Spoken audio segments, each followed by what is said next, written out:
Sejam sempre bem-vindos, senhoras e senhores, à terceira série do Ensino Médio do Paraná. É sempre uma honra e uma alegria compartilhar este tempo e espaço com vocês.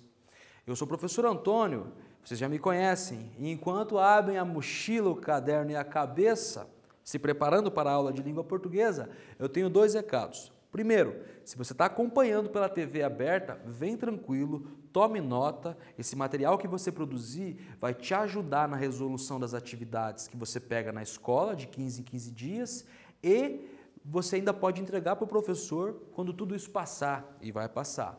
Agora, se você tem acesso à web, tem acesso à internet, está acompanhando as aulas pelo YouTube, não se esqueça de ficar logado no Aula Paraná com o @escola e responder a atividade obrigatória. Ela registra e confirma a sua presença no sistema diariamente, ok? Vamos juntos hoje conhecer, no meu ponto de vista, o maior escritor que as nossas letras já conheceu. A literatura jamais foi a mesma depois dele. Nós vamos ler e analisar o conto Famigerado de João Guimarães Rosa, identificando elementos constitutivos da narrativa e marcas linguísticas que evidenciam o locutor e o interlocutor do texto. 2. Inferir o sentido e reconhecer efeito de sentido de palavras e expressões. Ok? Gente, à esquerda você tem uma fotografia tirada na Alemanha em 1962. Ele era também diplomata. Além de diplomata, nos anos 60, ele foi preso quando eclodiu a Segunda Guerra Mundial. Ele era diplomata na Alemanha e ajudou 96 pessoas, judeus, a virem para o Brasil. Ele pertence à terceira geração do modernismo, nós estamos entrando na terceira geração, e o nome dele é Guimarães Rosa para os íntimos, né? Obras, pessoal, toda essa aqui é a poética escrita em vida dele. O primeiro livro dele chama-se Magma, de 36, e o último, Tutameia, publicado 2 ou 3 meses antes dele falecer, em 67. O texto que eu trouxe para vocês chama-se Famigerado. Não é o meu texto favorito, mas para quem vai conhecer Guimarães Rosa é o mais didático. Publicado em 62, mas ainda seguindo a estética lá da terceira geração do modernismo, ok? Vamos juntos então na leitura. Foi de incerta feita o evento, quem pode esperar coisa tão sem pés nem cabeça? Eu estava em casa, o arraial sendo de todo tranquilo, parou-me à porta o tropel, cheguei à janela. Primeiro quiz para vocês, minha gente. Considere o fragmento em destaque e assinale a opção que descreve o narrador do conto. Tá aí o primeiro parágrafo e a questão é: que tipo de narrador é esse? Letra A, narrador onisciente em terceira pessoa. Letra B, narrador protagonista em primeira pessoa. Respondam aí objetivamente, eu já volto comentando o gabarito.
Gente, que narrador conduz essa narrativa? Ora, narrador, protagonista em primeira pessoa. Observem o pronome eu, me, o reto e o oblíquo, e ainda a conjugação, a flexão do verbo, cheguei à porta, primeira pessoa, ok? Sigamos. Primeira atividade, novamente o recorte. Ainda nesta passagem é possível reconhecer o espaço em que se passa essa história. Aponte textualmente um índice que indica a localização dessa narrativa. Veja, o espaço é um dos constituintes ficcionais mais importantes na literatura. Eu quero saber onde se passa essa história. Já volto comentando com vocês.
Gente, antes de responder essa questão, eu quero chamar a atenção para duas coisas. Primeiro, há uma prosódia que você ou observa acusticamente no uso da língua ou na pontuação. Atentem à pontuação do texto, ela não é gramatical e faz parte. Qual que é a resposta correta? A localização exata é impossível determinar, uma vez que os únicos índices espaciais que temos são a casa e o arraial. É uma alusão. Mas isto é o suficiente para afirmarmos que é um espaço rural, agrário, longe da cidade e das instituições do Estado. A gente vai entender um pouco melhor por quê. Veja, em casa, o arraial, é este o espaço. Há só uma alusão, não há nada determinado no texto. Sigamos. Um grupo de cavaleiros, isto é, vendo melhor, um cavaleiro urrente, frente à minha porta, equiparado, exato, e, embolados, de banda, 3 homens a cavalo, tudo num relance insolitíssimo. Tomei-me nos nervos. O cavaleiro esse, o homem, ó, com cara de nenhum amigo, sei o que é influência de fisionomia. Saíra e viera aquele homem para morrer em guerra. Saudou-me seco, curto, pesadamente. Segunda atividade para vocês, minha gente. A partir da sua leitura, responda. Isto é, vendo melhor, um cavaleiro urrente, frente à minha porta, equiparado, exato, e, embolados, de banda, 3 homens a cavalo. Tudo num relance insolitíssimo. Tomei-me nos nervos. Formamos as palavras de várias formas, contudo, os processos mais comuns são de derivação e composição. Retire dessa passagem 2 palavras que representam cada um desses processos e explique qual é o efeito de sentido desse recurso retórico. Gente, é uma questão de morfologia, o processo de formação de palavras, por derivação ou composição. Pensem aí e intuitivamente você sabe, vocês têm uma gramática dentro da cabeça, mesmo que nunca tenham lido uma. É assim a língua, ela é virtual. Já volto respondendo com vocês.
Vamos juntos, minha gente, sempre. Equiparado e insolitíssimo estão em destaque no recorte. Por composição, temos equiparado, equino mais parado. Por aglutinação, aproximação e adaptação fonológica. Por derivação, temos insolitíssimo, insólito, aquilo que é incomum, que é raro, estranho. E o sufixo íssimo, derivação sufixal indicativa de grau superlativo sintético. Não se preocupem tanto com esses nomes, mas atentem que vocês usam isso o tempo todo. O neologismo, essa criação de palavras novas, revela uma relação muito íntima com a língua e intensifica a expressão. Este autor fazia muito isso, a sua relação com a língua é quase infantil. Seu cavalo era alto, um alazão, bem arriado, ferrado, suado, e concebi grande dúvida. Nenhum se apiava, os outros, tristes três, mal me haviam olhado, nem olhassem para nada. Semelhavam a gente receosa, tropa desbaratada, sopitados, constrangidos, coagidos, sim. Isso por isso que o cavaleiro solerte tinha o ar de regê-los, a meio gesto, desprezível, intimara-os de pegarem o lugar onde agora se encostavam. Valendo-se do que o homem obrigara os outros ao ponto donde seriam menos vistos, enquanto barrava-lhes, qualquer fuga, sem contar que, unidos assim, os cavalos se apertando, não dispunham de rápida mobilidade. Tudo enxergara, tomando ganho da topografia. Os três seriam seus prisioneiros, não seus sequazes. Aquele homem, para proceder da forma, só podia ser um brabo sertanejo, jagunço até na escuma do bofe. Senti que não me ficava útil dar cara amena, mostras de temeroso. Eu não tinha arma ao alcance. Tivesse também, não adiantava, com um pingo no i ele me dissolvia. O medo é a extrema ignorância em momento muito agudo. O medo me miava. Convidei-o a desmontar, a entrar. Segundo quiz para vocês, gente, jogo rápido. Considere o fragmento e assinale a opção que melhor traduz cavaleiro. Está aqui o recorte para vocês. Letra A. Homem perigoso de baixa estatura moral. Letra B, homem esquisito de roupas típicas. Respondam aí que eu já volto com o gabarito.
Gente, essa questão é mais complicada do que parece, não é? Observem aqui, ó. Homem perigoso de baixa estatura moral retoma o jagunço até na escuma dos bofes, né? Está aqui a resposta correta. Que retoma o homem e que é retomado ainda de cavaleiro. Isso que a gente chama de cadeias de correferenciação textual. Um texto retoma outro, que retoma outro. A gente chama esse processo de anáfora em linguística textual, ok? Sigamos, minha gente. Disse de não, com quantos costumes, conservava-se de chapéu. Via-se que passara a descansar na cela, de certo relaxava o corpo para dar-se mais à ingente tarefa de pensar. Perguntei, respondeu-me que não estava doente, nem vindo a receita ou consulta. Sua voz se espaçava, querendo-se calma.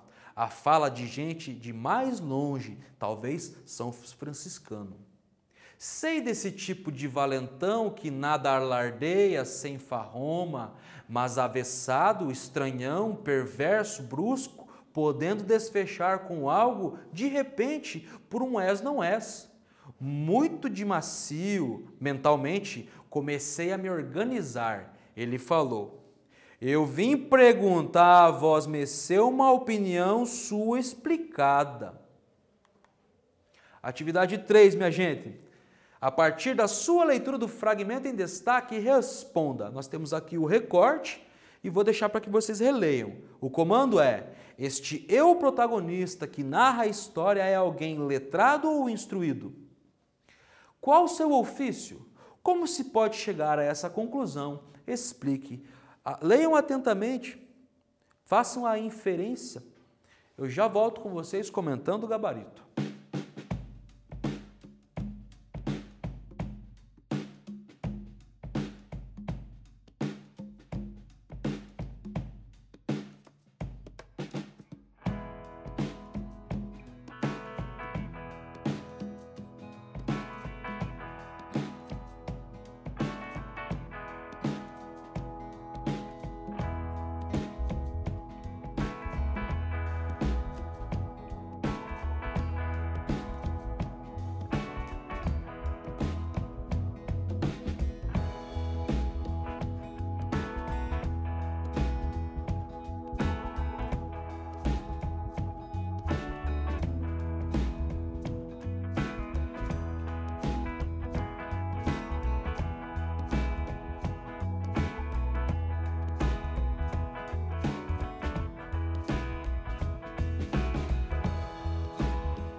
Gente, esse texto é bastante denso, né? É um texto exigente, exige releitura e o trabalho hermenêutico de sempre, o esforço de interpretação, várias inferências. Qual que é a resposta correta, então? Este é o protagonista que narra a história, é alguém letrado, instruído? Qual é o seu ofício? Como se pode chegar a essa conclusão? Através de inferências. Observem, perguntei, respondeu-me que não estava doente, nem vindo a receita ou consulta. Ora, quem é esse narrador? Ao que tudo indica, o narrador em primeira pessoa é médico, tendo em vista que sua pergunta indaga por doença, receita ou consulta. É, portanto, alguém letrado que narra a história, não é? Há esse jogo, esse conflito entre o universo letrado e o universo iletrado, o universo escrito e o universo oral, o universo civilizado e o universo da barbárie. Aqui a gente vai descobrir como eles se encontram e se reconhecem. Seguindo, carregar a selha causava outra inquietude, sua farrusca, a catadura de canibal, desfranziu-se, porém, quase que sorriu. Daí desceu do cavalo, maneiro, imprevisto, se por se cumprir do maior valor de melhores modos, por esperteza, reteve no pulso a ponta do cabresto, o alazão era para a paz, o chapéu sempre na cabeça, um alarve, mas os ínvios olhos, e ele era para muito, seria de ver-se, estava em armas, e de armas alimpadas.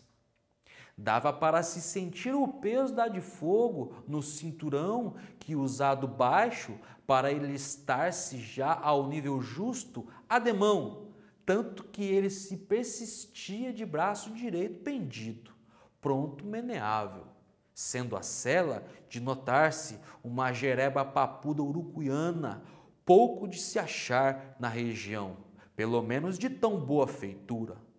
Tudo de gente brava, aquele propunha sangue em suas tensões. Pequeno, mas duro, grossudo, todo em tronco de árvore, sua máxima violência podia ser para qualquer momento. Tivesse aceitado de entrar em um café, calmava-me. Assim, porém, banda de fora, sem agraças de hóspede, nem surdez de paredes, tinha para um se inquietar, sem medida e sem certeza. Vosmecê é que não me conhece, Damásio dos Siqueiras, estou vindo da serra. Sobressalto, Damásio, quem dele não ouvira o feroz de histórias de léguas, com dezenas de carregadas mortes, homem perigosíssimo, constando também, se verdade, que de para uns anos ele se serenara, evitável de evitar. Fie-se, porém, quem em tais tréguas de pantera, ali antenasal de minha palmo continuava. Saiba vosmecê que na serra, por ultimamente, se compareceu um moço do governo, rapaz meio estrondoso. Saiba que estou com ele à revelia. Cá eu não quero questão com o governo, nem estou em saúde nem idade. O rapaz, muitos acham ele é seu tanto desmiolado. Questão 4 para vocês, minha gente. A partir de sua leitura do fragmento em destaque, responda. Damásio, quem dele não ouvira, o feroz de histórias de léguas com dezenas de carregadas mortes, homem perigosíssimo. O antagonista é finalmente nominalizado e trata-se mesmo de homem muito perigoso. Assim, o confronto entre o protagonista e antagonista enseja não apenas uma tragédia física. Que outra tensão se desdobra desse encontro? Explique. Lembrando, gente, que o protagonista, aqui neste caso, é quem narra. O antagonista é o que a gente chama comumente de vilão, é o seu Damásio. Além desse conflito, qual outro se enseja aí, se esboça aí? Vou dar um tempinho para vocês, já volto comentando o texto.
Gente, vocês perceberam como o registro, a língua empregada é estranha, causa estranhamento, é até difícil pela pontuação, pelo uso lexical, as escolhas das palavras, as imagens.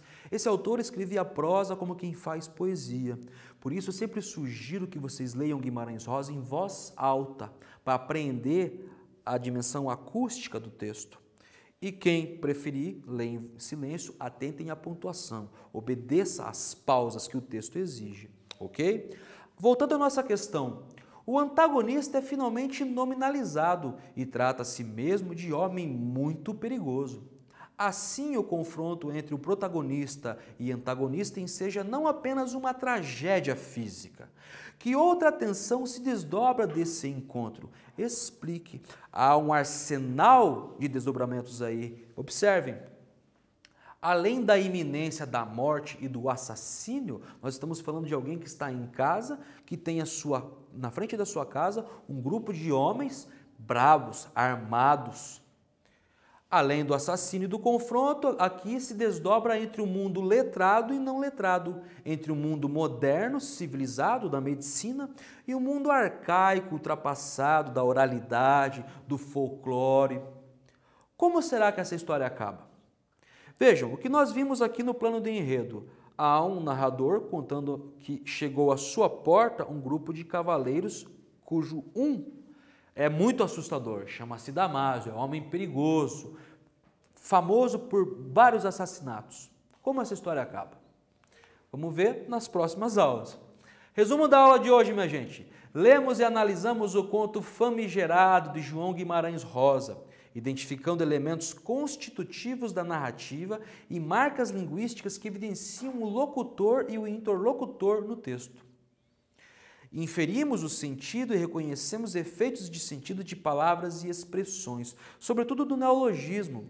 Muita gente acha que esse é o autor do neologismo. Isso é verdade só em partes. Guimarães Rosa, além de inventar palavras, ele resgata da língua palavras que já caíram em desuso, palavras mortas, e põe num texto extremamente moderno. Gente, a gente sim vai continuar essa aula no próximo encontro. Deixo para vocês um abraço carinhoso e a gente se vê logo mais.